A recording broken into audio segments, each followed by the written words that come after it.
Greetings and salutations, everyone. My name is Andrew Kirchhoff, and welcome to my YouTube channel. Today, we're talking about my Week 10 wide receiver rankings for the 2020 fantasy football season. On today's episode, we're talking about all things related to the wide receiver position, starting off with matchups at the wide receiver position. We're talking about which defenses are giving up the most points to opposing wide receivers thus far this season, on average, in a half PPR scoring format. We'll talk about the most advantageous matchups and the matchups we might want to avoid this upcoming week. Of course, after that, we'll talk about my top 36 wide receiver rankings at a half PPR scoring format. For those of you who are looking for a specific player, you can go down into the description of the video and find timestamps down there. While you're down there, again, remember, rankings are subject to change. So if you're trying to stay up to date on my latest rankings, you can go to patreon.com and support me there. There you'll get extra rankings and extra exclusive content that you won't find here on the channel.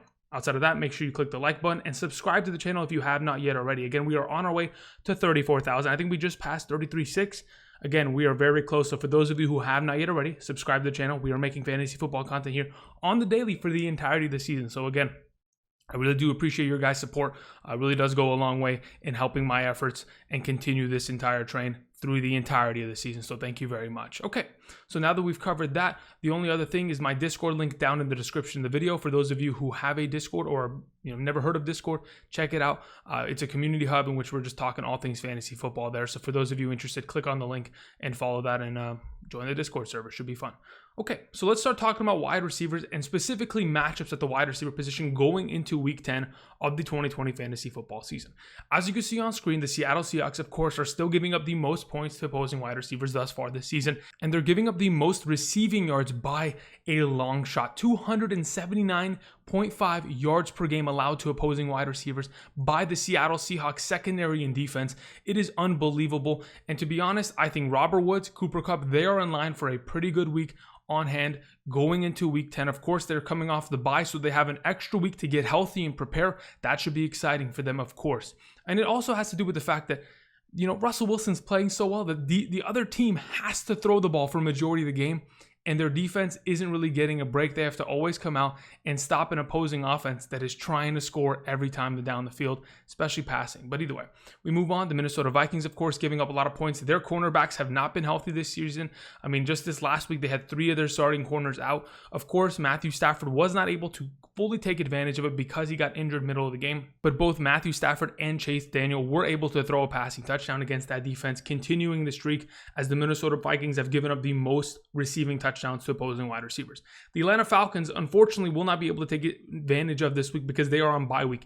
The Atlanta Falcons, the Dallas Cowboys, the New York Jets, and the Kansas City Chiefs. 3 of those teams we would have been taking advantage of this week. The Falcons, the Cowboys, and the Jets, as they've given up a lot of points to opposing wide receivers. But unfortunately today, we are not going to be able to take advantage of that. So going forward, we also see the Tennessee Titans. I know Phillip Rivers hasn't played well at the wide receiver position. That is something of concern.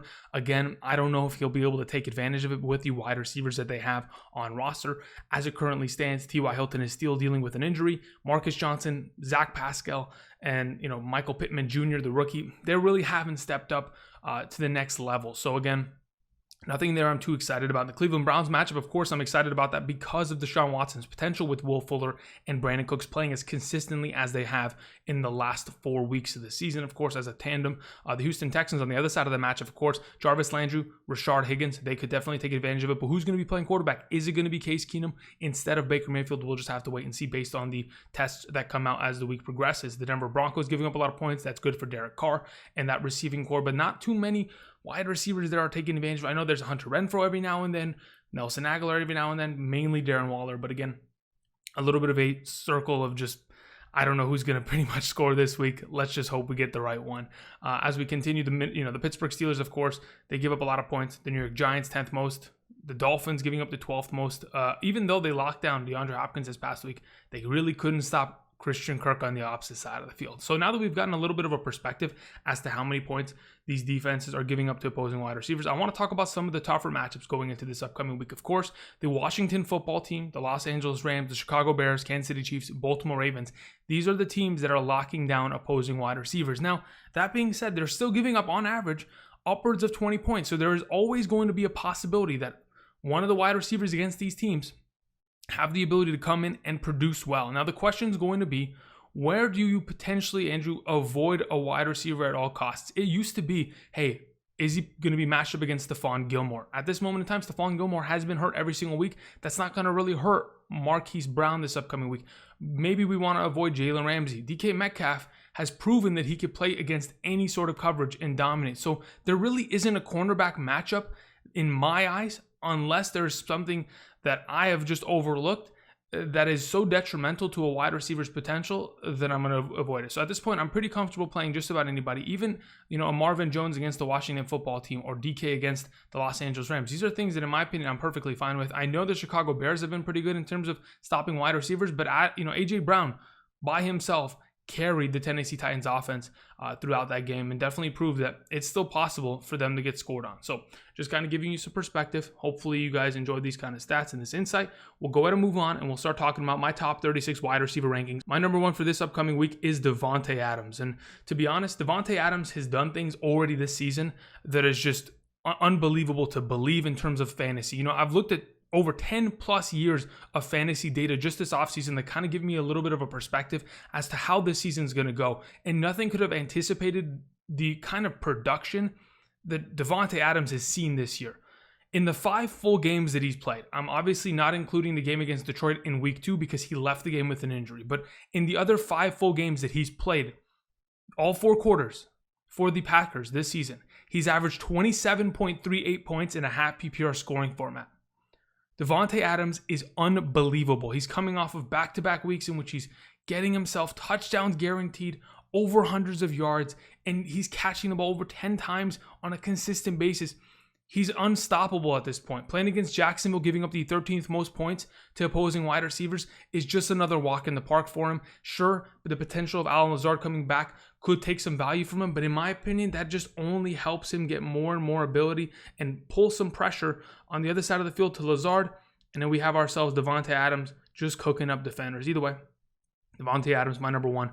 I just thought that statistic was unbelievable. And if he can consistently stay on that pace, he's going to be winning a lot of people championships this year. Moving on to our number 2, we have ourselves DeAndre Hopkins. So I know DeAndre Hopkins didn't play well this past week. And to be honest, catching the ball 3 times for 30 yards on 3 receptions isn't going to win you a week.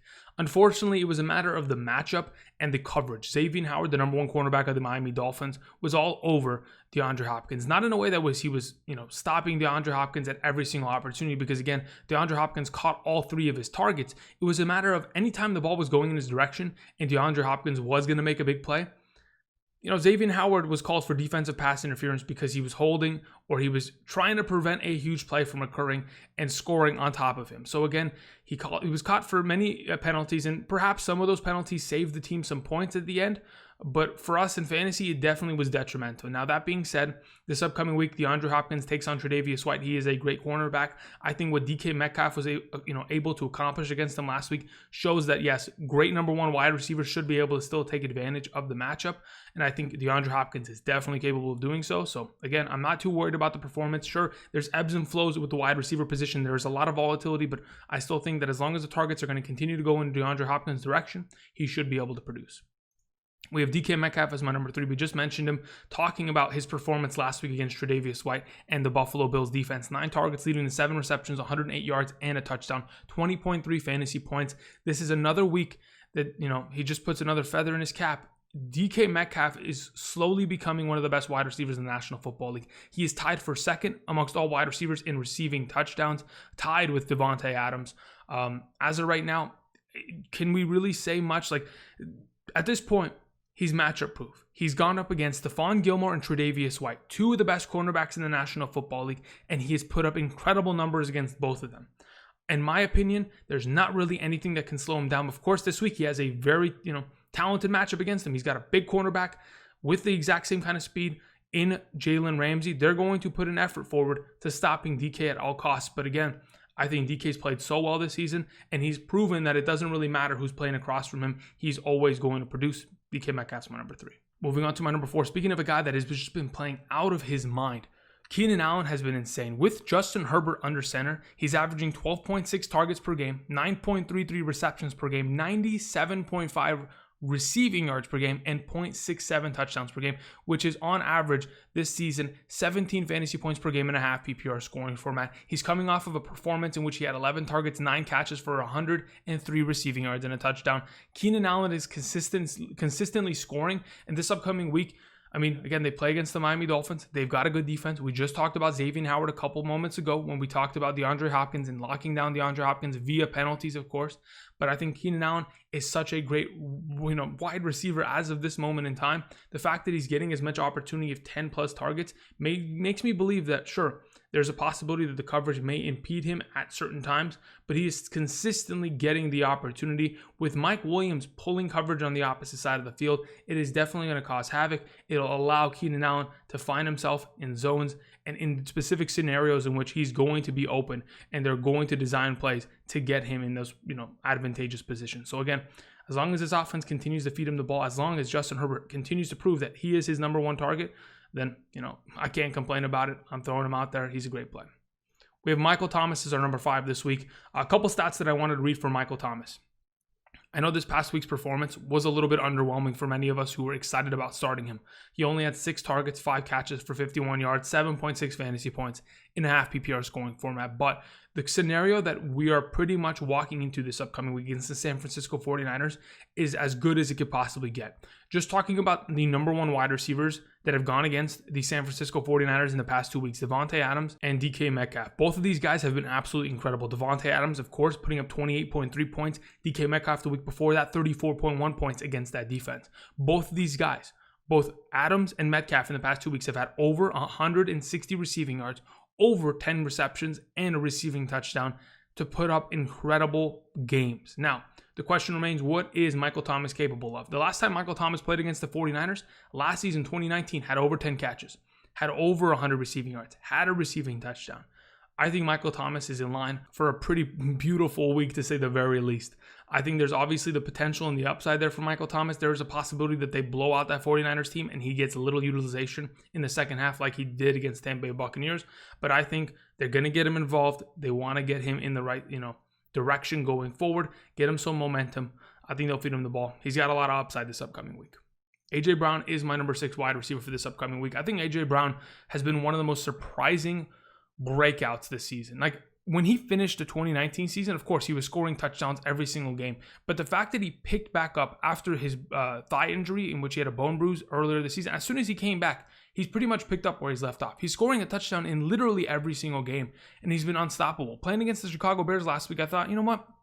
There's no way that A.J. Brown is going to be able to play against that coverage and dominate. Maybe he'll have a decent game, but an amazing game, that's kind of out of the realm of possibility, considering prior to last week, the Chicago Bears have only given up 2 receiving touchdowns to opposing wide receivers this season. Well, unfortunately for them, A.J. Brown dominated. 4 catches, 104 yards, a receiving touchdown, became the 3rd wide receiver to score against them this season. Just kind of putting it in perspective, this guy's just been unstoppable.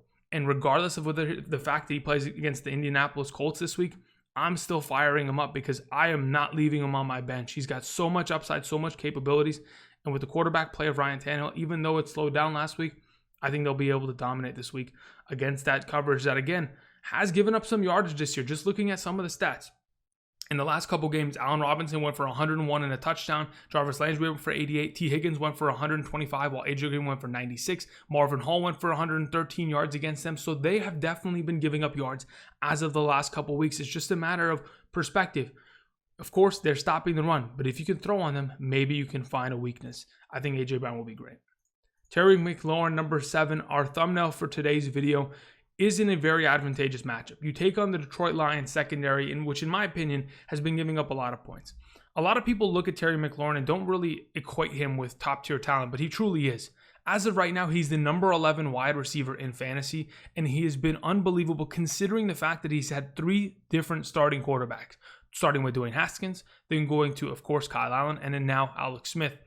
It's really unfortunate that the quarterback position is a little bit of a rotating door at this point for the Washington football team, but it really hasn't affected Terry McLaurin. Just this past week, 7 catches, 115 yards, and a touchdown. The 2 weeks prior to that, he's getting double-digit targets. He's getting upwards of 7+ catches and getting himself upwards of 80 receiving yards. The touchdown is always there because he has the ability to catch the ball and make a big play and score a touchdown any single game. Playing against Detroit, in my opinion, again, that secondary hasn't played well all season long. They've been beat up. They've been rotating. And if they're going to take advantage, besides of running the ball, of course, with Gibson and J.D. McKissick this week, I think the Washington football team are definitely going to key in on their only receiver. He's literally the only guy that can catch the ball on this team that's not 5 yards away from the line of scrimmage. I think Terry McLaurin has himself a big week here against Detroit. He's my number 7. We move on to Allen Robinson as our number 8. Allen Robinson has been playing consistently every single week since Nick Foles has taken the helm as a starting quarterback of the Chicago Bears. Allen Robinson's been averaging 14.7 fantasy points per game in a half PPR scoring format. Now, I mentioned this a little bit earlier with the matchup against Minnesota. Minnesota has given up the most receiving touchdowns to opposing wide receivers this season, which is 16. So it's 2 per game to opposing wide receivers. That is a great stat, especially for a wide receiver like Allen Robinson, who is seeing a bulk of the targets and getting majority of the work in this offense, in an offense that might not have their starting running back and might lack in terms of running the ball. So again, when he's catching the ball 7 times on 9 targets for upwards of 80 yards, the accompanied touchdown could be, in line for this upcoming week. Again, that coverage, they could be beat up. They could miss again this week. And just like last week, I had a feeling about Marvin Jones. Thank goodness he found the end zone before, Matthew Stafford was out for the game. But as of right now, I think Nick Foles is good to go. And I think Allen Robinson is definitely going to benefit from that this upcoming week in a great matchup. We have ourselves Stefon Diggs as our number 9. Stefon Diggs, though he's very seldom scoring touchdowns, his consistency in terms of yardage and receptions is unbelievable. I did not expect him to be this good this season. He's right now the number 4 wide receiver in the half PPR scoring format. Last week, 12 targets leading to 9 receptions and 118 receiving yards against Seattle secondary. Of course, he was going to have a great game. Seattle secondary hasn't stopped opposing wide receivers all season long. But this upcoming week, he has a big challenge. He has to play against Patrick Peterson, who we know is a great wide receiver.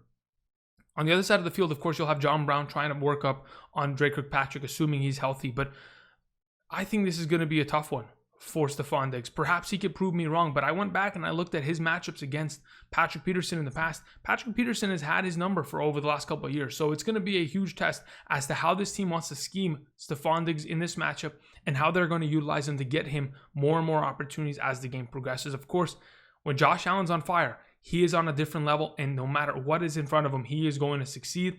We'll just have to wait and see what kind of Josh Allen we get on Sunday. It's going to be an exciting matchup. I think Stefon Diggs, regardless of whether or not he has the incredible game, I think he's so consistent in terms of targets that the yardage and the receptions will be there for him and still make him a great, valuable play. We have ourselves Will Fuller as our number 10. We talked about this last week. He has been on a streak that, again, a lot of other wide receivers are doing right now. We've seen players like A.J. Brown on this streak. We've seen players like Davante Adams, DK Metcalf, Tyreek Hill. He is scoring a touchdown every single week. He's had 6 consecutive games in which he scored a touchdown. And Will Fuller has found so much incredible value from that it's crazy. It really is. He's pretty much DeAndre Hopkins of that offense. Every single week he's scoring, and he's finding himself in such advantageous positions. 5 targets, 5 catches, 100 receiving yards, and a touchdown just this past week. Plays against the Cleveland Browns this week, giving up the 6th most points to opposing wide receivers. You couldn't ask for much more. This offense is going into a great matchup, coming off of a win, and I think as of right now, Houston Texans, as long as you have Will Fuller on one side of the field, Brandin Cooks on the other, it is really hard to cover them. I think they're both going to succeed, but mostly Will Fuller, of course, staying on that streak. We have Robert Woods as my number 11, a wide receiver. Okay, so here's the thing about Robert Woods. This season, he has already scored 6 touchdowns. Last year, 2019, only scored 3. Just putting it in perspective. He has already doubled up his touchdown total. That is a great thing, and there's a reason why. As of right now, he's I think the number 14 or 16 overall wide receiver in fantasy. Robert Woods, as of right now, is averaging 13.4 fantasy points per game. He has been great this season thus far, getting it on the ground or whether it's through the air. It doesn't really matter. Sure, we'd like to see him get more targets, but it's just the nature of the offense. Of course, Cooper Kupp, sometimes Josh Reynolds are going to steal some targets here and there. He plays against the easiest matchup of his season, playing against Seattle, giving up the most points to opposing wide receivers. This season, 19 different wide receivers have scored double-digit fantasy points in a half PPR scoring format against the Seattle Seahawks. 19 different wide receivers. I think Robert Woods and Cooper Kupp could be 20 and 21 this upcoming week very easily. Again, just this past week, we saw John Brown, Stefon Diggs, and Gabriel Davis all score 10 plus points against that defense. I think it's very, very likely that Robert Woods is going to take advantage of this incredible matchup. When I went and looked at his stats against Seattle throughout his career, since coming to the Los Angeles Rams, he's averaged 8 targets, 6 receptions, and 86 receiving yards against the Seattle Seahawks. Of course, sprinkled in by a couple touchdowns here and there. I think there's a very good opportunity in which he is going to dominate against that secondary who has struggled so much this year. Robert Woods is a fantastic play as my number 11 this week. Moving on to our number 12, we have ourselves Chris Godwin. So here's the issue with Chris Godwin. Of course, he was dealing with a finger injury last week. Of course, the question was going to be, can he catch the ball consistently enough with only 10 days coming off the broken finger? Unfortunately, he didn't prove to be very much of a useful prospect last week. 3 catches on 6 targets, 41 yards. Those aren't the greatest numbers. But a couple of things that I want to go ahead and point out that makes me think that Chris Godwin can truly reclaim the rest of his season. I know his first half of the season has been littered by injuries, but I think that can change going forward as long as he gets on the right path. As of right now, Chris Godwin is amongst the top of the league in terms of catch rates. As of right now, he's catching the ball on 80% of his total targets. So all you got to do is send the ball in his direction, and he's likely going to catch it.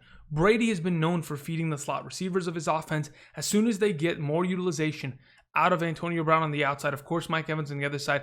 Chris Godwin in the slot position is going to feast. He's going to see 10 plus targets. I think this is a great week to do so against the Carolina Panthers. I know earlier this season he didn't get the opportunity to play against them, but I still think that Chris Godwin has a very good chance that going forward could catch majority of the targets set in his direction. All you got to do is just litter him with targets, and it's going to work. He's got to get healthy. And I think this upcoming week against Carolina, though they have one of the better secondaries in terms of allowing points to wide receivers, they will be picked apart by a revenging Tampa Bay Buccaneers offense. Should be a nice one. We have ourselves Christian Kirk at 13. I'm not even kidding at this point. You may be thinking, Andrew, Christian Kirk's way too high. I don't think he is. Just looking at his last 3 games of production, he's been unstoppable. 12 total catches, 246 receiving yards, and 5 receiving touchdowns. He's averaged 20 plus fantasy points for the last 3 weeks.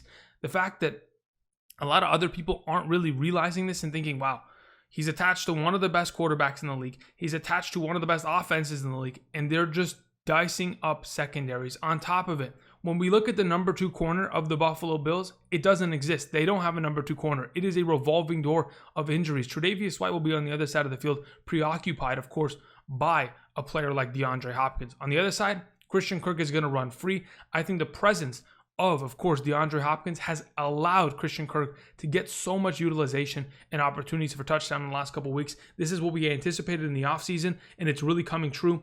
Christian Kirk in the last 2 weeks, 8 plus targets. I love that number. Of course, this past week, 123 receiving yards, 5 catches, and also a receiving touchdown for 20.8 points.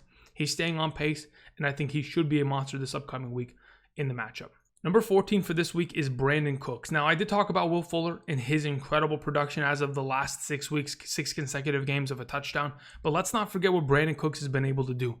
Earlier this offseason, I thought Brandin Cooks could potentially be the number 1 wide receiver of this team. And as the weeks have progressed, in the last 4 games, he has definitely been in that conversation. In the last 4 games, Brandin Cooks has had 39 total targets, almost 10 targets per game, for 27 receptions, 372 receiving yards, and 3 receiving touchdowns. He's averaged 17.2 points in a half PPR scoring format in the last 4 games. Just this past week against Jacksonville, this is the second time he played against them. Once again, had a great performance, 83 receiving yards and a receiving touchdown. He's been dominating. They play against Cleveland, the 6th most points to opposing wide receivers.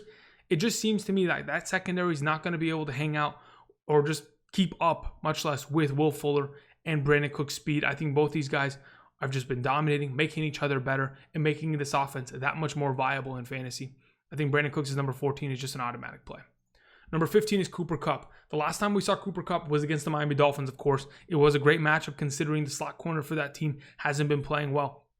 And we saw Cooper Kupp get incredible utilization. 20 total targets, 11 catches, 110 receiving yards against Miami. Now you get to play against the Seattle Seahawks secondary. We just talked about it with Robert Woods, but if you haven't heard that section, I'll go ahead and reiterate some of the points. Cooper Kupp typically always plays well against the Seattle Seahawks. I went back and I looked at his stats. He's scoring a touchdown nearly every single game against them in the last couple of years. Outside of that, the Seattle Seahawks have given up double-digit points to 19 different wide receivers this season. So again, Cooper Kupp, Robert Woods, that tandem should be able to feast. They're going to have to pass the ball. The Rams will have to pass the ball because, of course, Russell Wilson can't be stopped. He's going to score, and if and when he does, the Rams will be, put in a position where they have to come down the field, pass as much as they possibly can, find your safety blanket in Cooper Kupp, and find points there. I think Cooper Kupp is a great play this week in an incredible matchup. He's my number 15.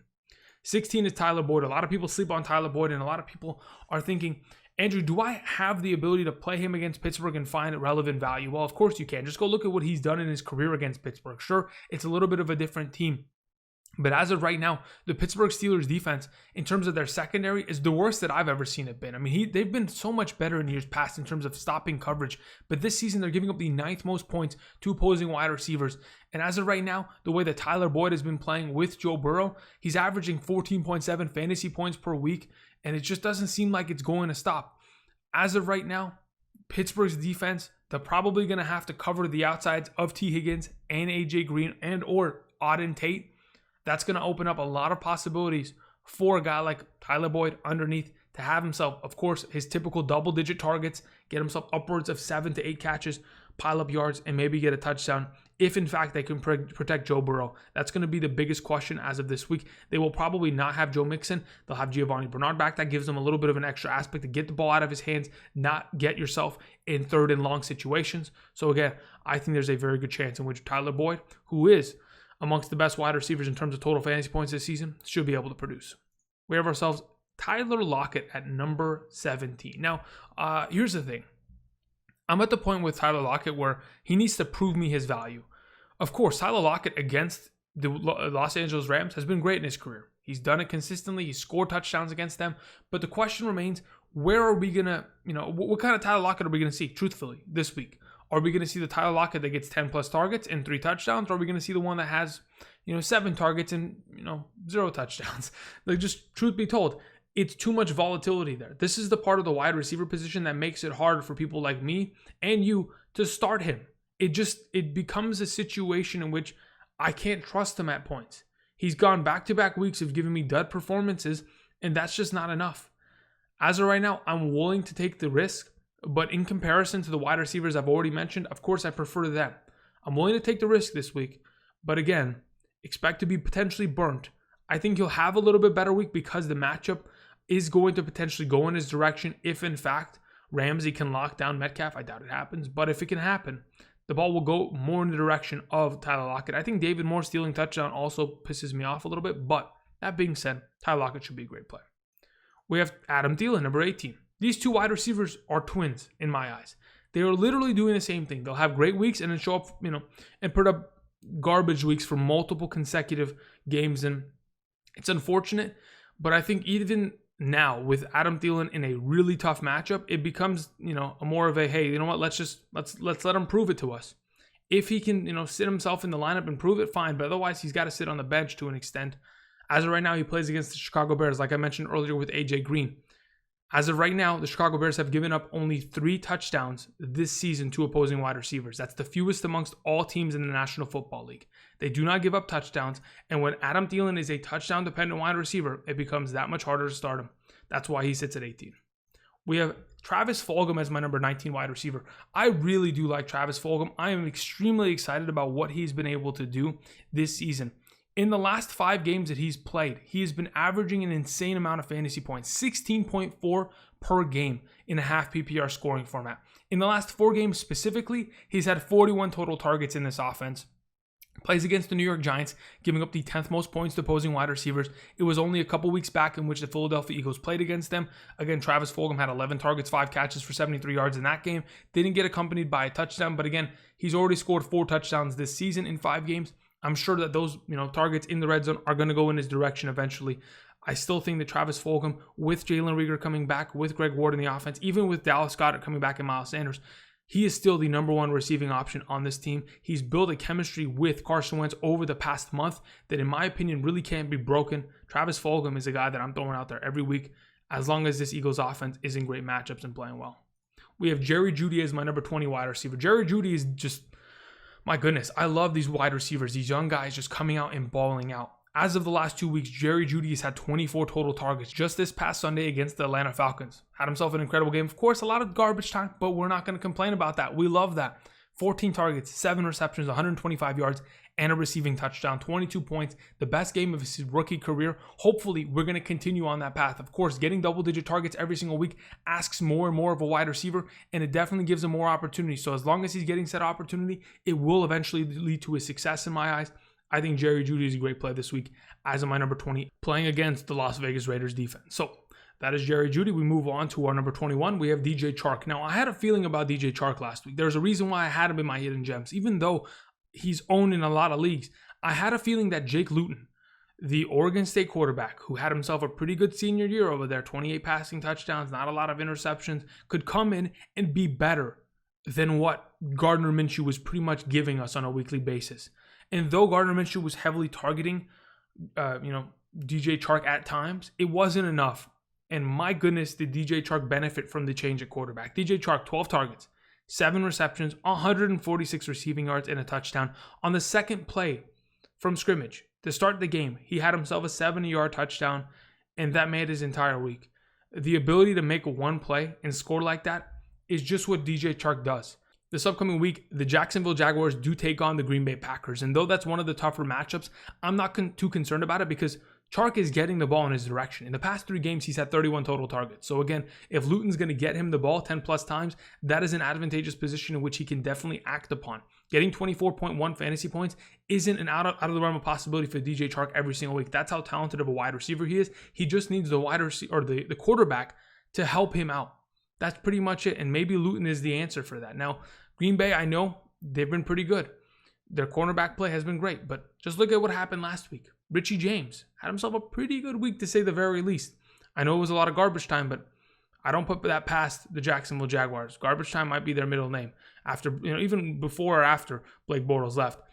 This is a team that is going to score late and they're going to play for pride. I think DJ Chark could be a great fantasy option this week as my number 21. Moving on to our number 22, we have ourselves Mike Evans. Now, I think Mike Evans is pretty short and sweet. Last time he played against Carolina, 7 catches, 104 yards, and a touchdown. Had himself a great week. I'm not complaining at all.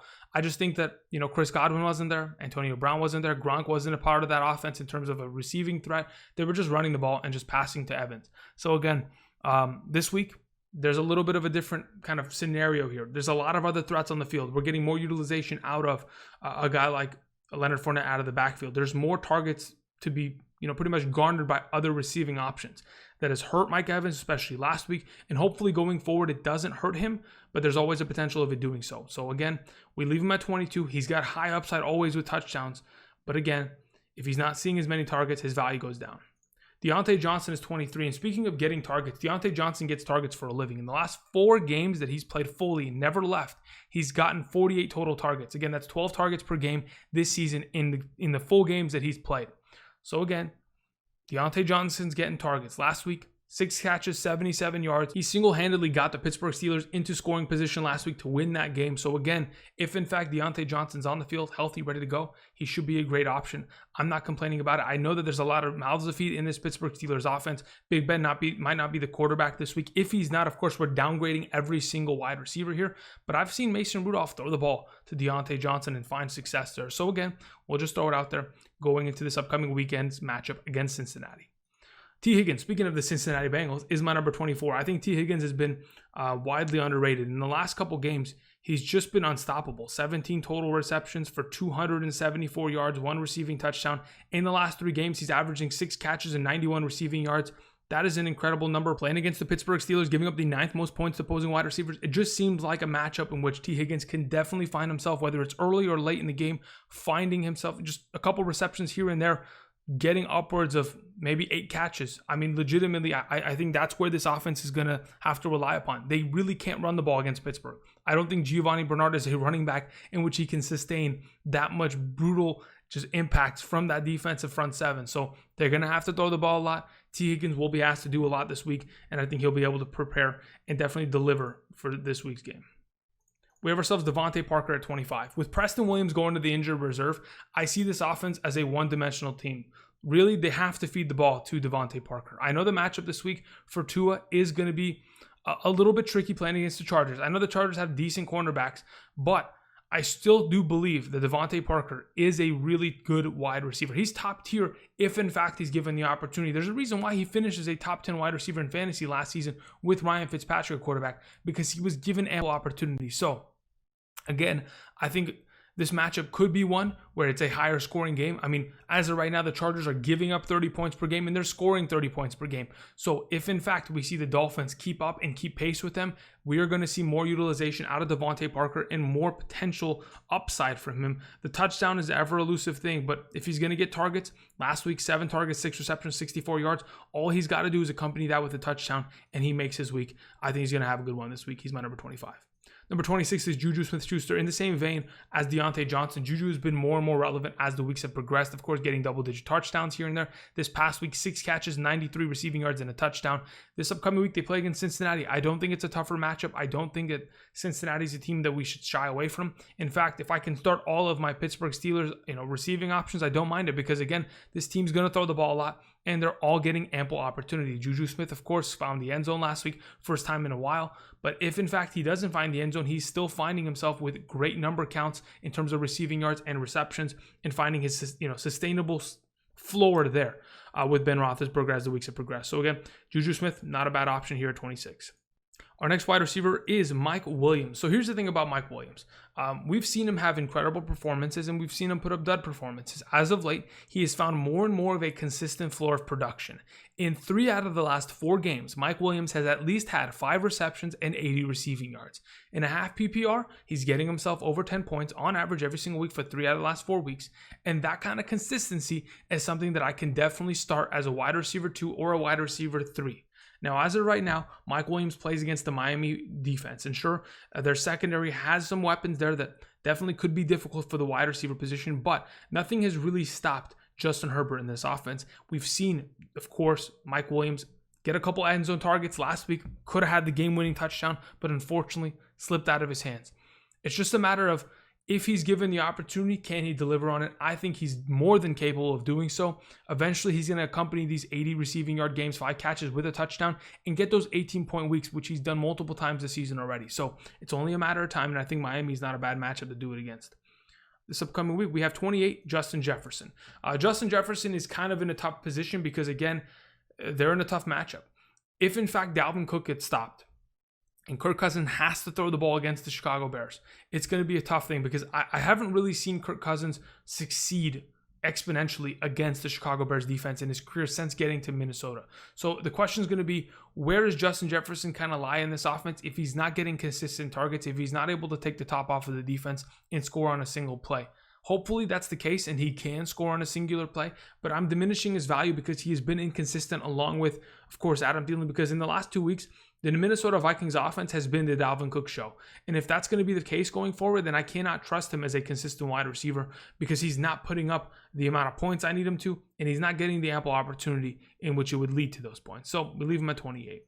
Robby Anderson sits at 29. Robby hasn't really scored a touchdown since week 1. His floor is 10 points, and that's pretty much his ceiling every single week. I don't really see him scoring a touchdown anytime soon. Last week, 13 targets, 9 receptions, 63 receiving yards, 10.8 points against Kansas City.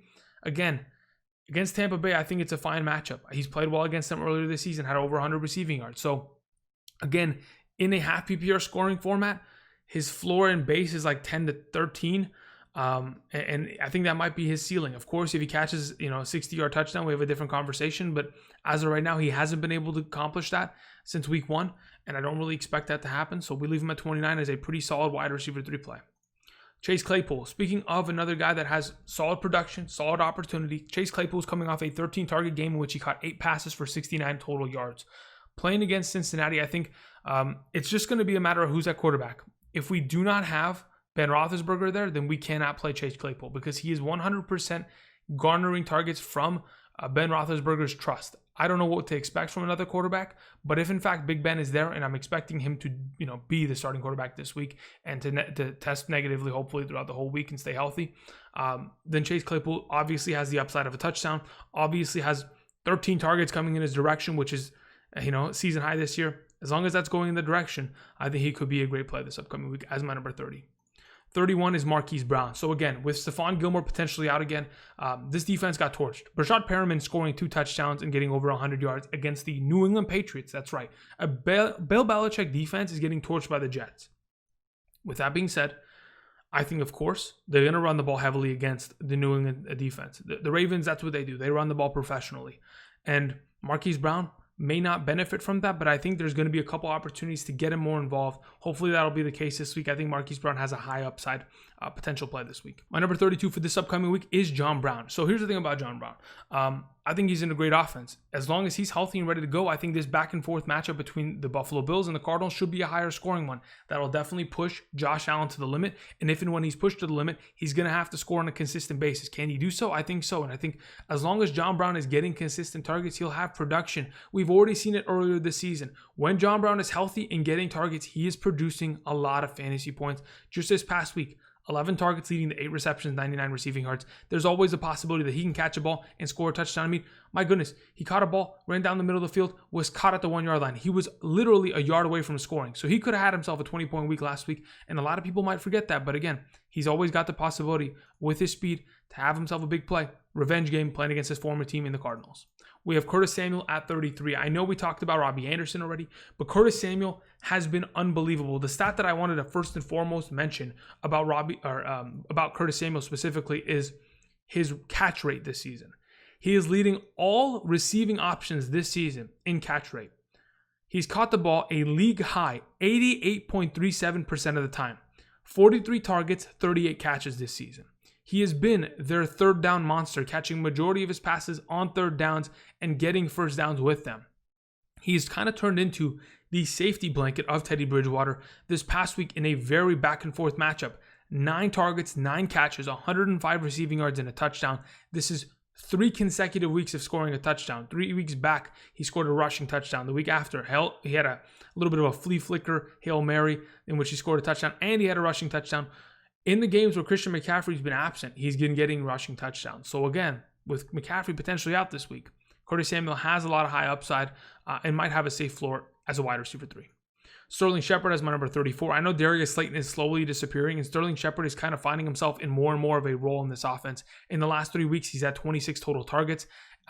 He played against the New York Giants in week 7. So again, it hasn't been that long. It's only been a couple weeks. So he could play against them once again and have himself a great game. Last time he played against them, 6 catches on 8 targets for a total of 59 receiving yards and a touchdown. So again, the opportunity is there. The potential is there. I know he didn't play out of his mind against the Washington football team, but he still got 8 targets, 6 catches for 39 receiving yards, and had himself a pretty decent week. So again, he still has the upside of potential. Jarvis Landry is my number 35. Playing against Houston, again, we've mentioned this before. Houston gives up the 7th most points to opposing wide receivers. As of right now, what is this offense going to kind of transpire into? I think that there is a very high likelihood that Case Keenum is going to be the starter if, in fact, Baker Mayfield's out. If that's the case, he's going to just try to dump it off as much as he possibly can.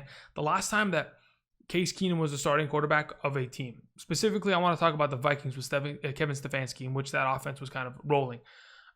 He passed it a lot to Adam Thielen. He's going to feed the ball to the slot position. He's going to give it to Jarvis Landry. I know Rashard Higgins can definitely make a play off of 1 catch, but I think Jarvis Landry is probably going to be the go-to veteran there. Marvin Jones is the last wide receiver I wanted to talk about today in specific because I don't know if Kenny Golladay is going to play. If Kenny Golladay plays, then maybe we can have a conversation about putting him in this top 36 list as the week progresses. Of course, 10 a.m. Or 8 a.m. to 10 a.m. Pacific Standard Time.